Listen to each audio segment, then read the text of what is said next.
In the last few years, I've made some major changes that have taken me from earning basically nothing with my social media to landing multiple 4- and 5-figure deals in the last month alone. But before this sort of aha moment and this change, I was making loads of mistakes that were preventing me from landing those deals that I always wanted. So today I'm going to help you avoid some of those mistakes so you can save yourself the struggle and the heartache of getting left on red the next time you reach out to your favorite brand. Let's get into it. If you make these mistakes, you're gonna have a bad time. This first mistake is not having a clear and defined audience. It is much easier to pitch and land a brand or client when they can really easily visualize what it is they're going to get when they work with you. Too often I see creators making the mistake of trying to be too many things at once. One moment they're appealing to the travel audience, the next moment they're posting memes. A few weeks later, they're trying to book a portrait session. But when that doesn't work, they go around sharing the top trending audios to go viral on TikTok. You know the ones. Not only does this confuse your audience, but it also causes brands to want to stay as far away from you as possible. Instead, you want to have a very clear and defined audience. For instance, my audience is aspiring photographers who want to become full-time creators. And in turn, I make content that provides that audience with the tech, strategies, and tutorials that meet the interests of that audience. This makes it super easy for me to align with brands who also want to reach that same audience. Consumer tech, camera companies, lighting and audio, creative services. Those are all right in my wheelhouse because my audience perfectly aligns with their audience. But beyond having audience alignment is an alignment of the type of content that you have to offer. Now, the second biggest mistake that I see folks is becoming a jack of all trades and a master of, well, none of them. The more you're able to specialize in one thing, the more that you're able to charge. Now, that doesn't necessarily mean that you're not able to create multiple types of content. For instance, you want to shoot cars. I live my life a quarter mile at a time. You get out there and live that quarter mile to its fullest, and you shoot those cars. You also want to shoot landscapes? Well, get your butt up that mountain at 4 a.m. and capture that sunrise. However, it is super important that you only display the type of work that you want to get, even if it's not the type of work that's making you money right now. I was once a photographer for Airbnb. Did you ever see me post any real estate work on my Instagram or my website? Absolutely not. Did I take a paid gig to photograph my cousin's friend's kid's birthday for $150? Absolutely, I took that gig. But if you take that gig, you send those images to the client and you never speak of it again. Of course, until their next birthday, but at that point you'll be too expensive for them to afford because you're gonna keep watching this video and learn how to make that cheddar. Cheddar, why did I say cheddar? So what do you do instead? Well, you niche down and you specialize. Let's say, for example, you want to become a travel creator. Even if you're taking a job as a second shooter for a wedding, you should only be sharing your travel content online. Your website should be a combination of travel hacks, itineraries, travel blogs. Your social media should be wanderlust-inducing destinations and photos and videos to inspire that audience to travel, and teaching them your best and secret hacks along the way, maybe help them get the most out of their airline miles. And now you want to strip your socials and your portfolio of anything that isn't related to travel. Not only does this help you grow that dedicated audience that we're talking about earlier more quickly, but now tourism boards, airlines, car rental companies, they'll all be dying to work with you because they can easily envision you creating content that incorporates their brand into your work. Which leads us nicely to our next point, and that is spec work. Potentially the biggest mistake that I see people make is not doing spec work. So what is spec work? Well, spec work is technically short for speculative work, which means that you're doing work as if you were doing it for a brand without actually getting paid for it. Now, before you freak out and flame me in the comments saying, "You should never work for free," let me explain this a little bit further. Spec work can also be thought of as a mock brand collaboration. Let's continue along with this example of the travel content creator. So imagine you're a travel creator and you want to work with a backpack company. As discussed previously, there's some alignment there between your two audiences. Travel creator speaks to people who love to travel. Backpacks are used when people travel.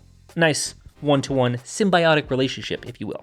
Say you reach out to said backpack brand, but you've never actually once taken a picture or made a video about a backpack, and you have no way to prove to that brand that you can execute on what you say you can execute on. This is why we create spec work. So what you'll do instead is you'll go get a bag that you already have, and now you go to a nice destination somewhere nearby. It doesn't have to be some exotic destination. You go and you take photos of that bag. Some nice detail shots, some establishing scenes, some lifestyle shots. You can even have a friend model for you if you need to. Or maybe you make a nice, short 15 to 30 second video of you traveling around some destination and showing all the things that you can carry in the bag throughout that adventure. Now you can go to the brand and say, hey, I know you want to sell more bags. Here's an example of work that I can do for you that align with your business goal of selling more bags to my audience of young affluent travelers. You're not actually giving it to them for free. You're just using it as an example of some work that you've done in the past in your pitch. They don't even need to know you didn't get paid for it. I'd make sure that you have 2 to 5 pieces of work that you can align with the types of brands that you want to work with. This really helps them envision what they're going to get when they work with you, and it proves that you can execute on your promise. Now, let's say you're working on one of these spec videos and you want to have some music to kind of fit the vibe, maybe a little sound design to show this potential brand what you can really do. Well, that's when we hop over to Artlist. Artlist offers access to unlimited downloads of over 22,000 quality songs and 27,000 sound effects, which are updated daily. The songs are nicely categorized and curated by mood, genre, video theme, instrumentals, so it is super quick and easy to find a dope track and get back to the important thing, creating dope content. They've got subscriptions for all types of creators, including a pro subscription that includes licensing for you to use on client projects, which is going to come in handy when you're raking in all those brand deals after watching this video. So pop over to the link in the description, artlist.io, for 2 free months and get yourself some epic music. And yes, Artlist sponsored me because I followed the process that I've been outlining in this video. Okay, so we have our audience, we're making great work, we've created some example brand work with some killer music from Artlist. What's next? Well, obviously we want to get in touch with brands. I've made a video previously on getting more brands to reach out to you, which is linked somewhere up here. But for the purposes of this video, let's talk about brand outreach. The mistake I'm currently always seeing people make is trying to slide into the DMs of a brand on social media. The issue with that is threefold. First, that's what everyone else is trying to do. So that message goes into the message requests with all the other people who are just trying to get free stuff, and it gets lost. Second is that 9 times out of 10, the person who's running the social media account is really just a community manager or maybe some lowly intern. No offense to lowly interns, but they're usually not the decision maker. They don't control the budgets. They can't really help you. Third is it's sort of a little bit unprofessional and you can't really fully customize your pitch in the way you want to. You can't send links. It's limited to a character count. We want email. So instead, let's dig a little further and let's do some research. Now, the best place to do this is going to be LinkedIn. You want to go to the company and look at the employees of that company and do a little bit of searching. So if it's a smaller company, you want to look for something like a VP of marketing or a director of marketing, a little higher up at the company. If the company is larger, you want to look for something like influencer marketing manager, someone on brand partnerships, maybe a marketing manager. Now, the job titles will vary greatly from company to company, so you might want to just do a little bit of LinkedIn filtering to look for keywords such as marketing and sort of use your discretion. Now, once you have found that person, you're going to want to send them an email. Sometimes you can get super lucky and their email is listed on LinkedIn, but most likely you're going to need to make an educated guess. A good free tool for this is hunter.io. You just need to enter their first name, their last name, and the company email, and it will give you the most likely email address for that person. Bango, bango. Now we're cooking with gas because electric stoves suck. You got to get gas stove.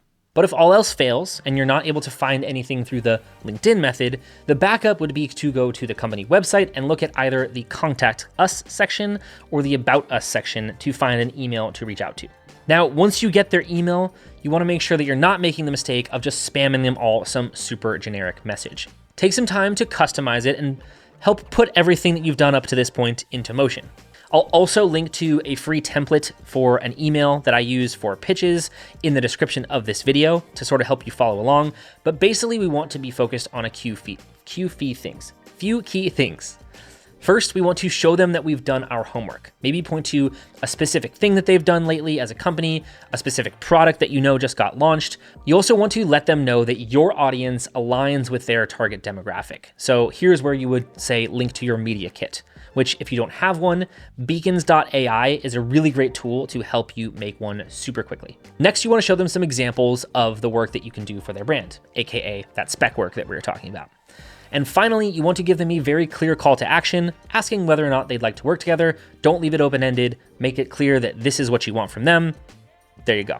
It's also really important to remember that We're selling here, and sales is a numbers game. Pick up the phone and start dialing. Sending out one of these emails isn't going to cut it, and you need to just be okay with the fact that you are going to get a lot of non-responses and a lot of no's. But the absolute biggest mistake that you could make is landing one of these deals and not giving it 120% effort.